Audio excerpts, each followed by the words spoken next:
Hi guys, so today we're going to work on something called the Sieve of Eratosthenes. And it is a really complicated name for something kind of simple. All we want to do is use a pattern to find all the prime and composite numbers in the first 150 numbers. So what is a prime and composite number? Well, a prime number, look down here, has only two factors, one and itself. So what do I mean by factors? Numbers you multiply together to get that number. So let's say the number 2. What is the only way to get the number 2? 2 times 1. So it has two factors, 1 and 2 itself. Composite numbers have more than two factors. So like number 4, because you can take 1 times 4 and 2 times 2. So it has more than two factors.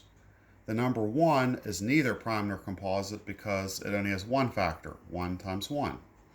Now my daughter Abby is going to, here's Abby, she is going to get started on this activity for us. There's instructions on the second page. I'm going to kind of follow those instructions but do a little differently. So what I'm going to ask her to do with her pencil, I want her to put a star around number 1 just to know that it's neither prime nor composite.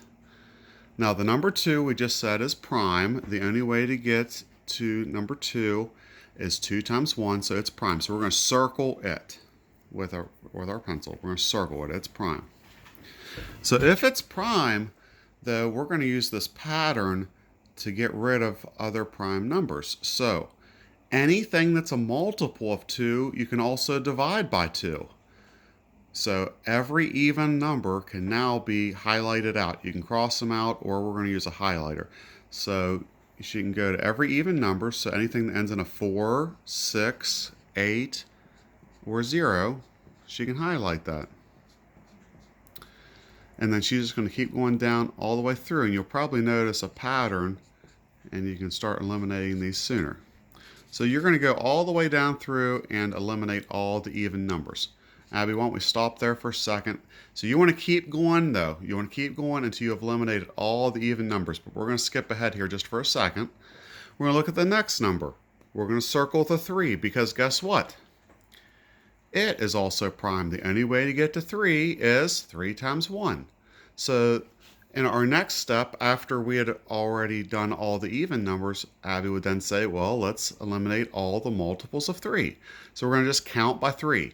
So 6, which is already highlighted, then 9, so we can highlight 9, then 12, which is already highlighted, then 15. So we're just going to highlight everything that's a multiple of 3. Then we're going to go to 5s. Okay, 5 is a prime number. The only way to get to 5 is 5 times 1. And then after, because she's already, let's imagine she's already eliminated all the, everything that's a multiple of 2, everything that's a multiple of 3. Now she can eliminate everything that's a multiple of 5. So she can go 10. Oh, she got the idea there. 10. Anything that's a multiple of 5.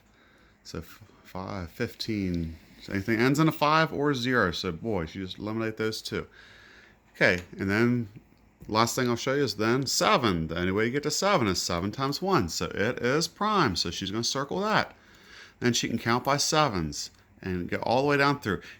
And when you get all the way done, we're going to see what is eliminated and what is left over. And you'll be able to answer the questions on this second sheet here about the first prime numbers. And they have some other questions for you. Hope that helps. Thanks.